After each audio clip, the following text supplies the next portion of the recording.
নামাজ, 5 ওয়াক্ত ফরজ। 2 নাম্বার আল্লাহর ভয়। 3 নাম্বার ইস্তিগফার। 4 নাম্বার আত্মীয়তার বন্ধন ঠিক রাখা। 5 নাম্বার সাদাকা। 6 নাম্বার ধৈর্য এবং নামাজের মাধ্যমে আল্লাহর কাছে সাহায্য চাওয়া। আর 7 নাম্বার কার উপরে ভরসা করা? কার উপরে? হ্যাঁ, আপনি অসুস্থ, আপনার পাও ভেঙে গেছে, আপনার চোখের জ্যোতি কমে গেছে, আপনার ছেলেটা অসুস্থ হয়ে হসপিটালে, আপনার মেয়েটা মারা গেছে, নানাবিধ মুসিবতের মধ্যে পড়ে আছেন। আপনার কাছে মনে হচ্ছে আল্লাহ আপনার সাথে জুলুম করছে। এত বলেন শোনেন আল্লাহ, এরকম লোক আছে না? কেউ যদি বলি আল্লাহ শোনে না, নাউজুবিল্লাহ বলবেন না? একজন বিধবা মহিলা সুতা বানাতেন। কি বানাতেন? সুতা বানাতেন।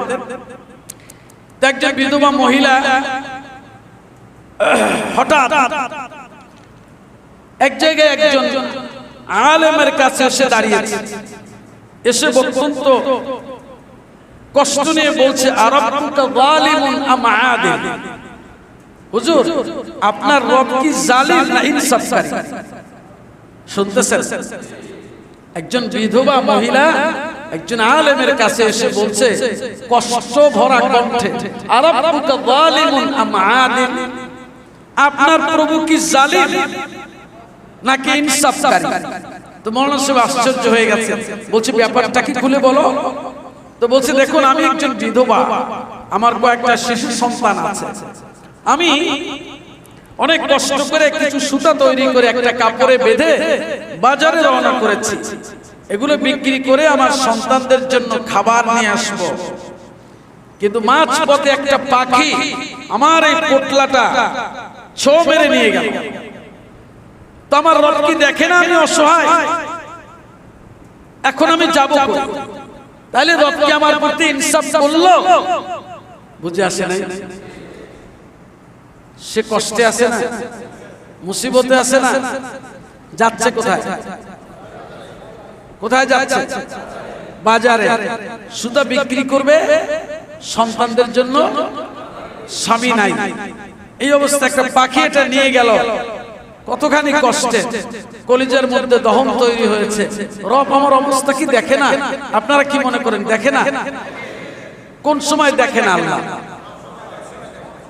কোন মুহূর্ত আছে যে দেখে না? লা তাখুযুহু সিনাতুন, কোন ঘুম বা তন্দ্রা তাকে স্পর্শ করে না। সুবহানাল্লাহ বলেন। মাওলানা সাহেব জবাব বললেন, হুয়াল্লাযী হুয়াল আদলুল্লাযী লা ইয়াজুর, তিনি চূড়ান্ত ইনসাফকারী এবং তার ইনসাফের সাথে কেউ নিকটবর্তী হতে পারে না এবং তিনি কারো প্রতি কোনো অত্যাচার করেন না। সুবহানাল্লাহ বলেন। মহিলা বললেন, এই তো আমার ঘটনা, আপনি শুনলেন, এখন বলেন। এই আলোচনা চলছে, এর মধ্যে হঠাৎ 10 জন লোক এসে হাজির। সুবহানাল্লাহ বলেন। প্রত্যেকের হাতে ছোট্ট একটা পোটলা। 10 জন লোক এসে মাওলানা সাহেবের কাছে দাঁড়ালেন। 10টা পোটলা তার হাতে দিয়ে বললেন, মাওলানা সাহেব হুজুর, এই পোটলার মধ্যে 1000 দিনার আছে। কত? প্রত্যেকটা পোটলায় 100 করে দিনার, 1000 দিনার আছে। এগুলো আমরা মান্নত করেছিলাম, আপনি মান্নত যে পাইতে পারে এমন একজন হকদারকে এগুলো আপনি দিয়ে দিন। মাওলানা সাহেব আশ্চর্য হয়ে বললেন, তোমাদের ঘটনা কি? জবাবে বললেন ওই লোকেরা, আমরা একটা বাণিজ্যিক জাহাজের মধ্যে ছিলাম, ঝড়ের কবলে পড়লাম, প্রচন্ড বাতাস এসে আমাদের জাহাজের একটা তক্তা ছিদ্র হয়ে গেল। আমরা ভয়ে পড়ে গেলাম, জীবন আর মৃত্যুর সন্ধিক্ষণে পড়ে গেলাম। এখনই আমাদের মরণ হয়ে যেতে পারে, ওই ছিদ্র বন্ধ করবার মতো কিছু আমাদের হাতে নেই। আমরা মান্নত করলাম, যদি আমরা বেঁচে যাই তাহলে 100 দিনার করে সাদাকা করব। হুজুর এই সময় হঠাৎ একটা পাখি একটা কাপড়ের পুটলার মতো জাহাজের মধ্যে ফেলে দিল। আমরা খুলে দেখি ওর মধ্যে কিছু সুতা, আমাদের সবচেয়ে উপযোগী ছিল এই জিনিসটা। সঙ্গে সঙ্গে সুতাগুলো দিয়ে আমরা জাহাজের ছিদ্রটা বন্ধ করে দিয়েছি। এই শুকর আদায়ের জন্য আমরা আমাদের মান্যত পূরণ করবার জন্য এই অর্থ আপনার কাছে দিলাম। চলে গেলেন। মহিলা কোথায়? হুজুরের কাছে দাঁড়ানো। মাওলানা সাহেব বলেন ওয়াকালা লাহা রাব্বুন ইউতাজির লাকা ফিল বাররি ওয়াল বাহরি ওয়া তাযুন্নিনাহু যালিমা। এ আল্লাহর বান্দী, এবার দেখো তোমার প্রভু তোমার জন্য জলে এবং স্থলে কেনা বেচা করছেন, আর তুমি তারে মনে করছো জালিম।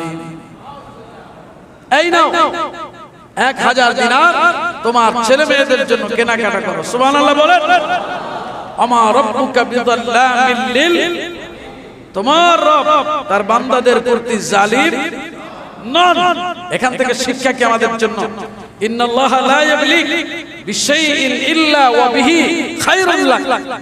যে হালতে আল্লাহ আপনার আমার পরীক্ষা করবেন, এর মধ্যে কোনো না কোনো কল্যাণ নিহিত আছে, কিন্তু আপনার আমার জানা। কিন্তু মুমিনের হালত হবে কেমন? খালি খাবো, পাইলি খুব ভালো, আর না পাইলি অভিযোগ। হ্যাঁ, এইটা হবে? মুমিনের হালত হবে কি? দুই অবস্থায়, ভালো অথবা মন্দ, কষ্ট অথবা সুখ, উভয় অবস্থায় কার উপরে খুশি থাকবে? আল্লাহ পাকের উপরে। কিন্তু মুমিন বান্দা এখান থেকে যখন বেরিয়ে যায় তখনই বিপদ ঘটে।